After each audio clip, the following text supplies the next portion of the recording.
ప్రభునందు ప్రియమైన hope TV ప్రేక్షకులందరికీ శుభములు తెలియజేస్తున్నాను.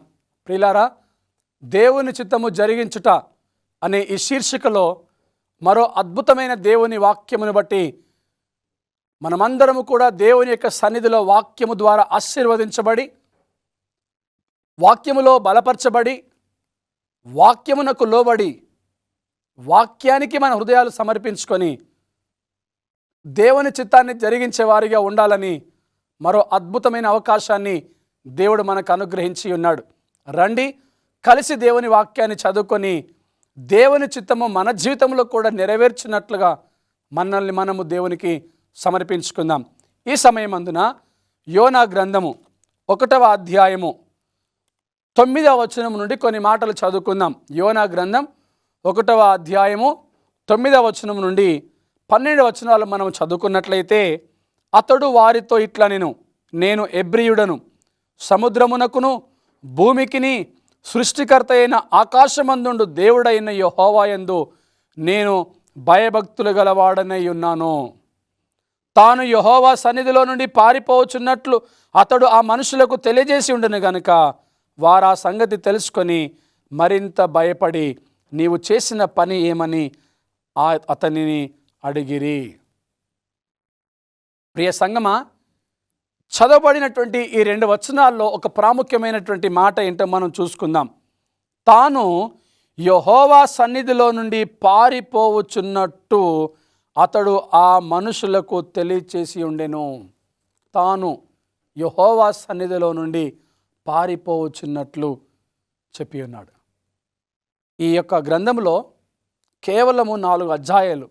యోనా గారు చాలా చిన్న ప్రవక్త, కానీ ఒక భయంకరమైనటువంటి తప్పు తన జీవితంలో చేశాడు. భయంకరమైన పాపాన్ని ఆయన చేశాడు. అదేంటంటే దేవుని చిత్తానికి వ్యతిరేకంగా వెళ్ళిపోయాడు యోనా. ప్రియులారా, దేవుని చిత్తం ఏమై ఉన్నది? 1వ అధ్యాయము 2వ వచనాన్ని మనం గమనించినట్లయితే, నినివే పట్టణస్థుల దోషము నా దృష్టికి ఘోరమాయెను గనుక నీవు లేచి నినివే మహాపట్టణమునకు పోయి దానికి దుర్గతి కలుగునని ప్రకటించుము. ప్రియులారా, యోనా గారితో దేవుడు మాట్లాడుతున్నాడు. యోనా గారికి ప్రత్యక్షమైన దైవవాక్కు ఏంటంటే, నినివే పట్టణానికి పోయి దానికి దుర్గతి కలుగునని ప్రకటించుమని.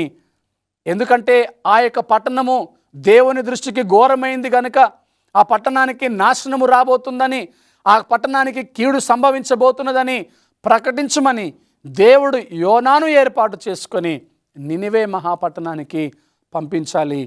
అక్కడ దేవుని యొక్క మాట వారికి బయలుపరచాలి. ఇది యోనా గారికి వచ్చినటువంటి దేవుని వాక్కు. దేవుని చిత్తాన్ని జరిగించటానికి యోనా గారిని దేవుడు పిలుచుకున్నాడు. ఆయన చిత్తం ఏమై ఉన్నది? నినివే మహాపట్టణమునకు పోయి దుర్గతి కలుగుతుంది, మీ పట్టణానికి నాశనము కలుగబోతా ఉన్నది, మీ పట్టణము నా దృష్టికి ఘోరమైన పాపము చేసింది అని వారికి ప్రకటించాలి, మీరు నాశనము కాబోతున్నారు అని వారికి ప్రకటించాలి. ఆ ప్రకటింపులో యోనా గారిని దేవుడు పిలుచుకొని ఏర్పాటు చేసుకొని ఆయన చిత్తాన్ని జరిగించడానికి పిలుచుకుంటే యోనా గారు ఏం చేశారండి? మనం ఇక్కడ చదువుతాం కదా, 10వ వచనంలో తాను యెహోవా సన్నిధిలో నుండి పారిపోయాడు. అంటే దేవుని చిత్తములో నుండి పారిపోయాడు. దానికి ప్రతిఫలముగా అనేకమైనటువంటి బాధలు ఆయన ఎదుర్కొన్నట్లుగా మనం చూస్తాం. యోనా గ్రంథము 2వ అధ్యాయంలో మనం చూసినట్లయితే, ఇదిగో యెహోవా సన్నిధిలో నుండి పారిపోయిన కారణాన్ని బట్టి చాప కడుపులో మత్స్యము కడుపులో ఉన్నట్లుగా, ఆ మత్స్యము కడుపులో ప్రాణభయముతో ప్రాణాన్ని అరచేతిలో పెట్టుకొని ప్రాణభయముతో కన్నీరు కారుస్తూ విజ్ఞాపన చేసినటువంటి యోనా సముద్రంలో పడవేశారు. సముద్రంలో పడవేయడానికి గల కారణం ఏంటంటే, ఇదిగో ఎప్పుడైతే యోనా దేవుని యొక్క సన్నిధిలో నుండి పారిపోయాడో, దేవుని చిత్తములో నుండి పారిపోయాడో, ఆయన నినివే పట్టణానికి వెళ్లకుండా, నినివే పట్టణంలో దేవుని చిత్తాన్ని జరిగించకుండా, దేవుని యొక్క చేతిలో ఉండి దేవుని చిత్తాన్ని జరిగించవలసిన యోనా దేవుని చిత్తంలో నుండి బయటికి వెళ్ళిపోవడానికి, తార్షీషుకు ప్రయాణమైపోవడానికి సిద్ధపడ్డటువంటి యోనా ఎంత భయంకరమైన పరిస్థితిని ఎదుర్కొన్నాడో తెలిసిన ఆయన ఆ రీతిగా తార్షీషుకు ప్రయాణమై వెళ్తున్నప్పుడు సముద్రంలో భయంకరమైన అల్లకల్లోలమైన పరిస్థితి, తుఫాను చెలరేగిపోయింది. ఆ పడవలో ఉన్నటువంటి ప్రతి ఒక్కరూ భయాందోళనకు గురయ్యారు, భయపడిపోతున్నారు. ఎవరి వలన ఈ ముప్పు వచ్చింది, ఎందుకు దేవుడు మన మీద కోపగించుకున్నాడు, రకరకాలుగా వాళ్ళు మాట్లాడుకున్నారు. అక్కడ ఆ పడవలో ఉన్నటువంటి ప్రతి వస్తువును తీసి సముద్రంలో పడవేస్తున్నారు. వాళ్ళను వాళ్ళు కాపాడుకోవడానికి ఎన్నో ప్రయత్నాలు చేస్తున్నారు. ప్రియులారా, దేవుడు మా మీద కోపగించాడు, ఈ భయంకరమైనటువంటి తుఫాను ఎందుకు వచ్చింది వాళ్ళకి అర్థం కావట్లేదు. వాళ్ళు మాట్లాడుకుంటున్నారు. అక్కడ పడవలో ఉన్న ప్రతి వస్తువును, ఆ వర్తకములో సంబంధించిన ప్రతి వస్తువులు తీసి సముద్రంలో పడవేశారు. అయినను సముద్రము నిమ్మలించట్లేదు, అయినప్పటికీ తుఫాను ఆగటం లేదు. అయితే ప్రియులారా, ఆ ఓడ దిగువ భాగంలోనికి యోనా గారు వెళ్ళి పడుకున్నటువంటి ఆ సంఘటన మనకు తెలుసు. ఇదిగో 7వ వచనంలో చూసినట్లయితే, ఎవనిని బట్టి ఇంత కీడు మనకు సంభవించినది తెలియుటకై మనము చీట్లు వేతము రండి అని ఒకరితో ఒకరు చెప్పుకొని చీట్లు వేయగా చీటి యోనా మీదికి వచ్చింది. ఎవరిని బట్టి ఈ తుఫాను వచ్చింది, ఎవరిని బట్టి ఈ ప్రమాదం వచ్చింది అని వారు చీట్లు వేసుకున్నప్పుడు ఆ చీటి ఇది యోనాను బట్టి వచ్చిందని యోనా మీదకి వెళ్ళినట్లుగా ఈ యొక్క వచనంలో మనం గమనిస్తున్నాం. 5వ వచనం ఆఖరి భాగంలో, ఓడ దిగవ భాగమునకు పోయి పండుకొని గాఢ నిద్రపోయి ఉండెను. దేవుని చిత్తములో నుండి బయటికి వెళ్ళిపోయినటువంటి యోనా, దేవుని చేతిలో నుండి పారిపోవడానికి ప్రయత్నిస్తున్న యోనా తిరిగి తార్షీషుకు వెళ్ళడానికి పడవలో కూర్చొని ఆ ఓడ దిగువ భాగంలో కూర్చొని గాఢ నిద్రపోతున్నటువంటి యోనా. పరిశుద్ధ గ్రంథమైన బైబిల్లో నిద్ర ప్రమాదానికి సూచిస్తుంది. నిద్ర క్రైస్తవుడు మెలకువగా ఉండాల్సి, క్రైస్తవుడు మెలకువగా ఉండి ప్రార్థన చేయాలి. క్రైస్తవుడు మెలకువగానే ఉండాలి. మెలకువగా ఉండకపోతే ఆధ్యాత్మిక జీవితంలో ఎన్నో ప్రమాదాలు వాటిల్లుతాయి. ప్రియులారా, క్రైస్తవుడు, దేవుని సేవకుడు, దేవుని చేతిలో బలమైన బాణముగా వాడబడవలసిన యోనా ఈ రోజున ఓడ దిగువ భాగంలోనికి వెళ్ళి గాఢముగా నిద్రపోతున్నాడు అంటే ఎంత భయంకరమైనటువంటి దిగజారిపోయిన పరిస్థితుల్లో యోనా ఉన్నాడో ఒకసారి మనం ఇక్కడ చూడాలి. గాఢ నిద్రలో ఉన్నప్పుడు వారు వెళ్ళి, ఓయి నిద్రపోతా, ఇదిగో ఇంత భయంకరమైనటువంటి తుఫాను వస్తూ ఉండగా, సముద్రం అంతా అల్లకల్లోలముగా ఉండగా నీకు ఎలా నిద్ర పడతా ఉన్నది, లేవు, లేచి మాతో పాటుగా నీవు నీ దేవునికి ఆరాధించు. ఇదిగో మేమందరము మా దేవునికి ప్రార్థన చేస్తున్నాం, నీవు నీ దేవునికి ప్రార్థన చేయి, ఈ తుఫాను ఆపమని కోరుకో. ఎవరిని బట్టి వచ్చిందో అని చీట్లు వేసినప్పుడు ఆ యోనాను బట్టి వచ్చిందన్న విషయాన్ని వారు గమనించారు. అప్పుడు యోనా అంటున్నాడు, నేను హెబ్రీయుడను, సముద్రమునకును భూమికిని సృష్టికర్త అయిన ఆకాశమందుండు దేవుడైన యెహోవా యందు నేను భయభక్తులు గలవాడనై ఉన్నాను. నేను దేవుని యందు భయభక్తులు కలిగి ఉండవలసిన వ్యక్తిని, ఆకాశమునకు భూమికిని సృష్టికర్త అయిన ఆ దేవాది దేవునికి భయభక్తులు కలిగి ఉండవలసిన వ్యక్తిని. నేను ఒక హెబ్రీయుడను, అయితే నేను ఆ భయభక్తులలో నుండి బయటికి వచ్చేస్తున్నాను, నేను పారిపోతున్నాను. ఇదిగో నేను దేవుని సన్నిధిలో నుండి నేను పారిపోతున్నానని తన పాపాన్ని ఒప్పుకున్నాడు. ఏమి చేయాలో అర్థం కాని పరిస్థితుల్లో ఉన్నప్పుడు ఇదిగో యోనా అంటున్నాడు, నన్ను బట్టి ఈ తుఫాను వచ్చింది, నన్ను బట్టి సముద్రం అల్లకల్లోలముగా ఉన్నది, నన్ను తీసి నన్ను ఈ యొక్క సముద్రములో పడవేయండి అన్నప్పుడు ప్రియులారా, 12వ వచనం, నన్ను బట్టి ఈ గొప్ప తుఫాను మీ మీదికి వచ్చనని నాకు తెలిసి ఉన్నది, నన్ను ఎత్తి సముద్రములో పడవేయుడి, అప్పుడు సముద్రము మీ మీదికి రాకుండా నిమ్మలించునని అతడు వారితో చెప్పెను.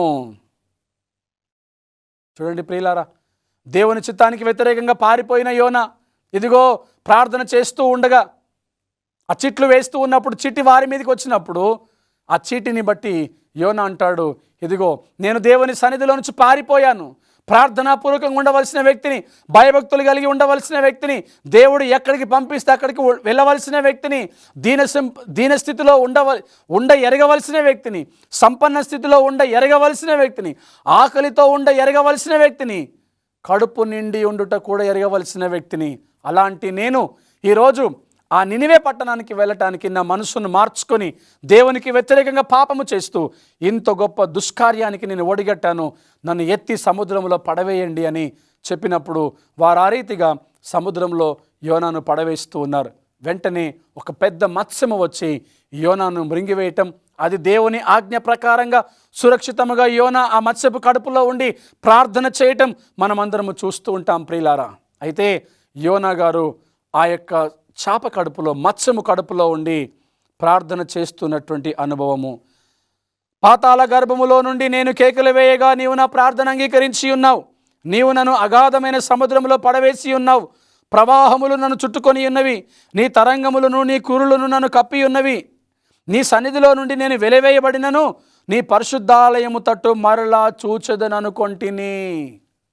ప్రియులారా, దేవుని సన్నిధి నుంచి పారిపోయినటువంటి యోనా తిరిగి మత్స్యము కడుపులో ఉన్నటువంటి యోనా ప్రార్థన చేస్తూ ఉన్నాడు. కన్నీళ్లతో దేవుని యొక్క సన్నిధిలో మొరపెడుతూ ఉన్నాడు. అయ్యా, నా ప్రార్థన అంగీకరించమని, ఇదిగో నేను ఇంత గొప్ప పాపము చేసి ఉన్నాను. నీవు నా ప్రాణము కూపములో నుండి పైకి రప్పించి ఉన్నావు. కూపములో నుండి నా ప్రాణము నాలో మూర్ఛిల్లగా నేను యెహోవాను జ్ఞాపకము చేసుకొంటిని. నీ పరిశుద్ధాలయములోనికి నీ యొద్దకు నా మనవి వచ్చెను. ప్రియులారా, ఇదిగో దేవుని యొక్క సన్నిధిలో ప్రార్థన చేస్తూ ఉన్నాడు.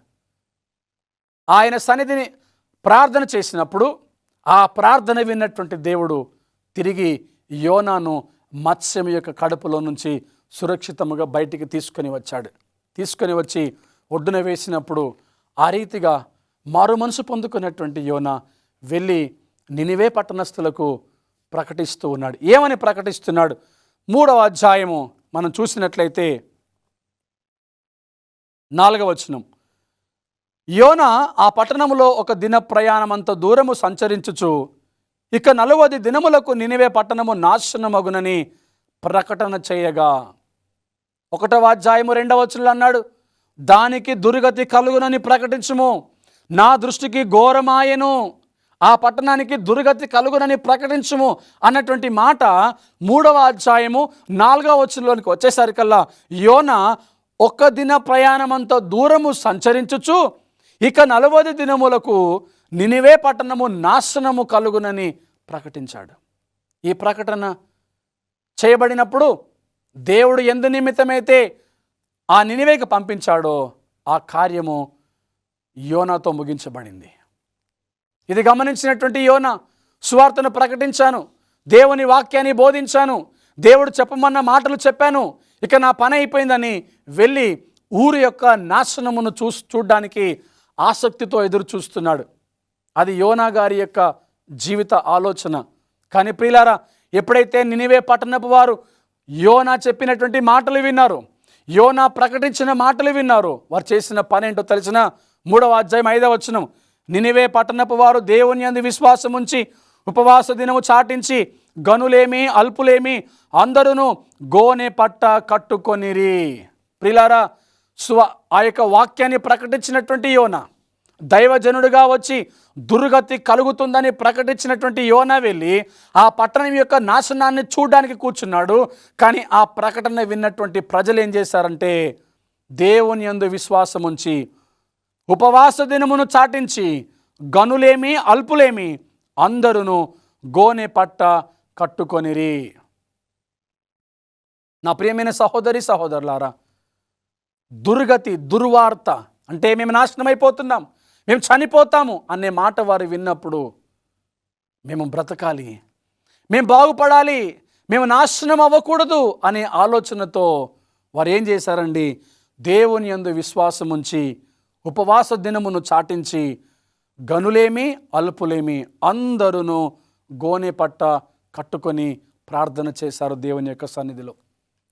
దేవుడు తన చిత్తాన్ని మార్చుకున్నట్లుగా, దేవుడు తన మనసును మార్చుకున్నట్లుగా నినివే పట్టణపు ప్రజలందరూ కూడా తమ జీవితాలు మార్చుకొని, తమ ప్రవర్తనను మార్చుకొని, తమ పద్ధతులు మార్చుకొని, తమ నడవడికలను మార్చుకొని, తమ అలవాట్లు మార్చుకొని, తమ చూపును మార్చుకొని దేవుని సన్నిధిలో భయభక్తులు కలిగి దేవుని యందు విశ్వాసం ఉంచి వారు ఉపవాస దినమును చాటించి గొప్పవారు, అల్పులు, గనులు ప్రతి ఒక్కరూ దేవుని యొక్క సన్నిధిలో మొరపెట్టినట్లుగా, ప్రాయశ్చిత పడ్డట్లుగా వాక్య భాగంలో మనము చదువుతున్నాం. ఇది చూసినటువంటి దేవుడు 10వ వచనంలో ఈ నినివే వారు తమ చెడు నడతలు మానుకొనగా వారు చేయుచున్న క్రియలను దేవుడు చూచి పశ్చాత్తాపుడై వారికి చేయుదునని తాను ఇచ్చిన మాట చొప్పున కీడు చేయక మానెను.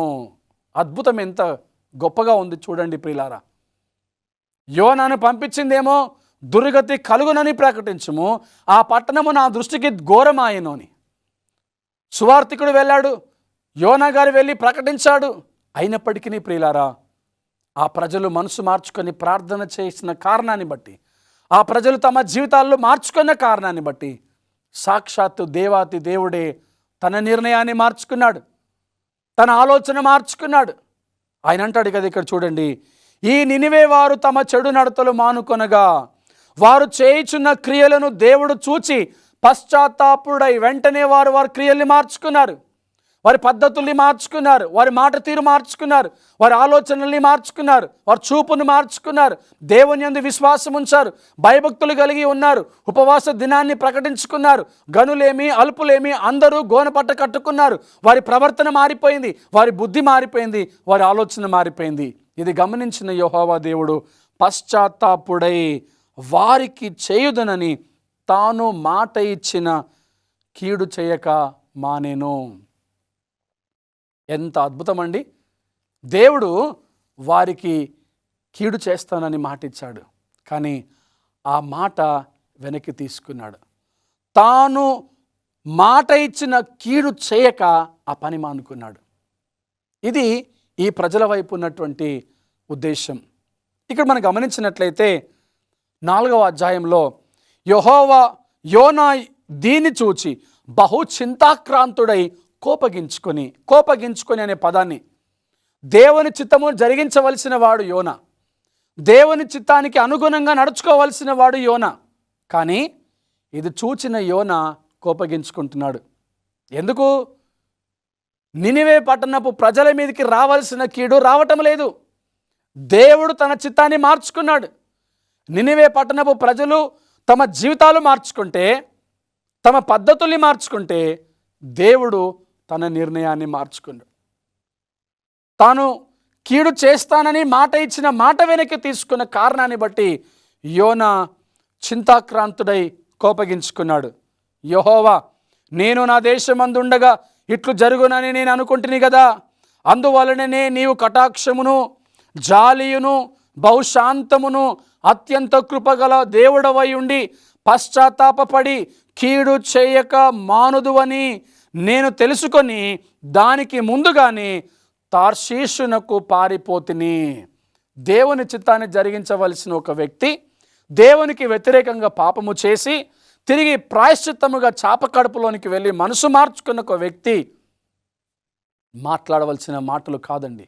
ఆయన అంటున్నాడు, ఈ గొప్ప దుష్కార్యమును చేయవని నాకు తెలుసు, ఈ దుర్గతి కలుగుతుందని ప్రకటించమన్నావు, నీవు పశ్చాత్తాప పడతావని, ఈ దుర్గతి కలగకుండా చూస్తావని, వారికి నాశనమును తీసుకురావని నాకు ముందుగానే తెలుసు.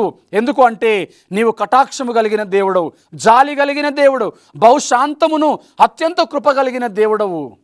అది నాకు తెలుసు కాబట్టే నేను ఇక్కడికి రాకుండా నా నిర్ణయాన్ని మార్చుకొని, నా మనసు మార్చుకొని నేను తార్షీషుకు పారిపోయానయ్యా అని చివరిగా దేవుడికే సాకులు చెప్తున్నట్లుగా ఈ మాటను బట్టి మనము చూస్తున్నాం. ప్రియులారా, దేవుని చిత్తాన్ని జరిగించవలసిన వాడు దేవునికి వ్యతిరేకంగా వెళ్ళకూడదు. ఇర్మియా గారితో దేవుడు మాట్లాడినప్పుడు, ఇర్మియాను దేవుడు పిలిచినప్పుడు నేను బాలుడను అన్నాడు. నువ్వు బాలుడవైనా పర్వాలేదు, నీతో నేను ఉంటాను, నీకు తోడుగా ఉంటాను, నేను నీకు ఆజ్ఞాపించిన ప్రతి మాట నువ్వు బయలుపరచాలన్నప్పుడు ఆయన ముందుకు వెళ్ళాడు. మోషే గారిని దేవుడు పిలిచినప్పుడు నేను అత్తివాడను అన్నాడు, నేను నీకు తోడుగా ఉంటాను, నీ సహోదరుడు ఉంటాడు, వెళ్ళుము అన్నప్పుడు వెళ్ళాడు ఆయన. ప్రియులారా, ఈయన అంటున్నాడు, నేను అందుకే పారిపోయానయ్యా. నువ్వు మనసు మార్చుకుంటావని నాకు తెలుసు. ఒక దైవజనుడు, దేవుని చేత బలముగా వాడబడవలసినటువంటి ఒక వ్యక్తి కోపగించుకొని ప్రజల రక్షణను చూచి ఓర్చుకోకుండా కోపగించుకున్నాడు. దేవుని చిత్తమును జరిగించువాడు నిరంతరము నిలుస్తాడు అని లేఖనంలో రాయబడి ఉండగా, ప్రియులారా, దేవుని చిత్తాన్ని జరిగించకుండా చివరికి ఆ రక్షణను చూసి, నినివే పట్టణపు ప్రజల యొక్క రక్షణను చూసి, ఆత్మీయతను చూసి, వారికి రావాల్సిన కీడు రాకుండా ఉండటాన్ని బట్టి, వారు దీవించబడిన కారణాన్ని బట్టి యోనా కోపగించుకున్నట్లుగా తిరిగి దేవుడితో మాట్లాడుతున్నాడు. నీవు నీ నిర్ణయాన్ని మార్చుకుంటావని నాకు తెలుసు, అందుకే నేను ఇక్కడికి రాకుండా నేను పారిపోయాను అన్నాడు యోనా గారు. మనం గమనించినట్లయితే దేవుని చిత్తానికి వ్యతిరేకంగా యోనా ప్రయాణం జరిగిస్తూ ఉన్నాడు. ఆయన సముద్రంలో పడవేయబడ్డాడు. ఆయనని నన్ను సముద్రంలో పడవేయండి, ఇక నేను ఇక్కడ బ్రతకడము మంచిది కాదు, నేను బ్రతకూడదు, నన్ను సముద్రంలో పడవేయండి, నా ద్వారా మీకు శోధన, నా ద్వారా మీకు సమస్యలు అని పలికినటువంటి యోనా. ప్రియులారా, ఈరోజు దేవుని చిత్తము జరిగించవలసిన వాడు దేవుని చిత్తమును జరిగించకుండా దేవుని సన్నిధిలో నుంచి పారిపోతే ఆయనను బట్టి ఆయనకు సమీపముగా ఉన్నవారి చుట్టూ కానీ ఆయన సమూహంలో ఉన్నవారికి కానీ కొన్ని సందర్భాల్లో ప్రమాదాలు జరుగుతాయి. అలా ప్రమాదాలు జరగకూడదు అంటే దేవుని చేత ఏర్పరచబడిన వాడు, దేవుని చిత్తాన్ని జరిగించవలసిన వాడు దేవుని చిత్తానికి సంపూర్ణంగా లోబడాలి. దేవుని యొక్క సంపూర్ణమై ఉన్న చిత్తమేంటో గ్రహించాలి. గ్రహించినటువంటి వాడు దేవుని యొక్క చిత్తానికి లోబడి తన జీవితాన్ని దేవునికి సమర్పించుకొని ముందుకు నడవాలి. ఇక్కడ యోనా ఆ రీతిగా చేయలేదు కనుక పారిపోతున్నాడు కాబట్టి ఆ పారిపోయిన వ్యక్తిని బట్టి ఆ ఓడలో ఉన్న వారందరూ సమస్యలు ఎదుర్కోవాల్సి వచ్చింది. ఆ ఓడలో ప్రయాణం చేస్తున్న ప్రతి ఒక్కడు మరణ భయము చేత ఉన్నాడు. చివరికి యోనా సముద్రంలో పడవేయబడ్డాడు. ఈ యోనా సముద్రంలో పడవేయబడగానే సముద్రము నింబలించినట్లుగా లేఖనములో మనము చూస్తున్నాం. 40 దినములకు నినివేకు సువార్త ప్రకటించినప్పుడు నినివే పట్టణ ప్రజలందరూ కూడా మారుమనసు పొందుకొని రక్షణ పొందుకొని దేవుని యొక్క ఆశీర్వాదాలు పొందుకొని ఇదిగో దేవుడే తన చిత్తాన్ని మార్చుకునేటట్లుగా, దేవుడే తన నిర్ణయాన్ని మార్చుకునేటట్లుగా, తాముకు చేస్తామన్నటువంటి కీడు చేయనివ్వకుండా దేవుడు తన ఆలోచనను వెనక్కి తీసుకున్నటువంటి ఆ ప్రవర్తన నినివే పట్టణ ప్రజలందరూ కూడా కలిగి ఉన్నారు. దేవుడు వారి యొక్క ప్రవర్తనను చూసి పశ్చాత్తాపుడై ఇదిగో ఈ ప్రజలను నేను ఎలా చంపేస్తాను, 120,000 మంది కంటే ఎక్కువ ప్రజలైనటువంటి వీరు 120,000 కంటే ఎక్కువై కుడి ఎరమలు ఎరగని జనమును బహు పశువులను కలిగిన నినివే పట్టణము విషయంలో నేను విచారపడవద్దా? యోనాతో మాట్లాడుతున్నటువంటి మాట. ఇదిగో ఇక్కడ ఒక సొర చెట్టు నాటబడింది. ఈ సొర చెట్టు విషయంలో ఒక్క రోజులోనే నీకు నీడనిచ్చినప్పుడు ఒక్క రోజులో నువ్వు సంతోషించావు. ఆ సొర చెట్టు ఎండిపోయినప్పుడు నువ్వు బాధపడుతున్నావు. దానికే నువ్వు ఇంత బాధపడతావు ఉంటే యోనా 120,000 మంది కంటే ఎక్కువై కుడి ఎడమలకు ఎరగని పట్టణ ప్రజల విషయంలో నేను విచారపడకూడదా? నా ప్రజలైనటువంటి వారు, నన్ను ప్రేమిస్తున్నవారు, నాకు లోబడుతున్నవారు ఏ ఒక్కరు నశించిపోవడం నాకు ఇష్టం లేదు. అలాంటిది నా మాట విని నా చిత్తానికి లోబడుతున్న వారికి బట్టి, నా మాట విని విధేయత కలిగి ఉన్నటువంటి వారిని బట్టి నేను విచారపడవద్దా అని దైవజనుడైనటువంటి యోనాతో ప్రభువారు మాట్లాడుతున్నటువంటి మాట. పట్టణపు స్థితిని చూస్తున్నటువంటి ప్రవక్తగా మనకి ఇక్కడ కనిపిస్తున్నాడు. ఆ పట్టణం యొక్క స్థితిని ఒక దైవజనుడైనటువంటి వ్యక్తి, దేవుని చేత బలముగా వాడబడవలసిన ఒక వ్యక్తి, దేవుని చిత్తాన్ని సంపూర్ణంగా జరిగించవలసిన ఒక వ్యక్తి ఆ పట్టణం యొక్క నాశనము చూడాలని ఎదురు చూస్తా కూర్చున్నాడు. ప్రియులారా, ఎంత భయంకరమైనటువంటి పరిస్థితిలోనికి యోనా వెళ్తున్నాడో చూడండి. దేవుని చిత్తానికి వ్యతిరేకంగా కోపగించుకున్నాడు యోనా గారు. ఇదిగో చింతాక్రాంతుడయ్యాడని కోపగించుకున్నాడని మరి 4వ అధ్యాయంలో మనం చదువుతుంటాం. ఈరోజు దేవుని యొక్క చిత్తాన్ని జరిగించే నీవు నేను ప్రజల సంరక్షణను కోరుకోవాలి. దేవుని ప్రజలైన వారందరూ కూడా ఆ పరమరాజ్యంలో ప్రవేశించాలని కోరుకోవాలి. ప్రతి ఒక్కరూ మారు మనసు పొందుకోవాలని, తమ బ్రతుకులు మార్చుకోవాలని కోరుకోవాలి. దేవుని చిత్తాన్ని జరిగించే వారిగా ఉండాలి. అలాంటి కృప దేవుడు నీకు నాకు మనందరికీ దయచేయాలంటే ప్రార్థన చేసుకుందాం. కళ్ళు మూసుకుంటారా? పరిశుద్ధుడా, మహోన్నతుడా, కృపాసత్య సంపూర్ణుడా, మీకు స్తోత్రములు నాయనా. ఇదిగో యోనా యొక్క జీవిత వృత్తాంతంలో నుండి అద్భుతమైన సత్యమును మేము నేర్చుకొని ఉన్నాం. దేవుని చిత్తమును జరిగించేవాడు నిరంతరము నిలుస్తాడు. మీ చిత్తానికి వ్యతిరేకముగా మీ సన్నిధిలో నుంచి పారిపోయిన యోనాను మేము చూస్తున్నాం ప్రభువా. ఇదిగోనైనా మీ సన్నిధిలో నుంచి మేము పారిపోకుండా మీ చిత్తాన్ని జరిగిస్తూ మీకు మహిమకరంగా జీవించడానికి మీ కృప దయచేయమని, పారిపోయే వారిగా మేము ఉండకుండా మీ సన్నిధిలోనే ఉంటూ మీ చిత్తాన్ని జరిగించే బిడ్డలుగా ఉండడానికి మీ కృప దయచేయమని, ఈ వాక్యాన్ని విన్న ప్రియ ప్రేక్షకులను వారి కుటుంబాలను దీవించమని, వారి అక్కర్ల అవసరాలు తీర్చి వారి ప్రార్థన మీరు అంగీకరించమని మా రక్షకుడు విమోచకుడు యేసుక్రీస్తు పరిశుద్ధ నామములో ప్రార్థిస్తున్నాం పరమ తండ్రి. ఆమేన్.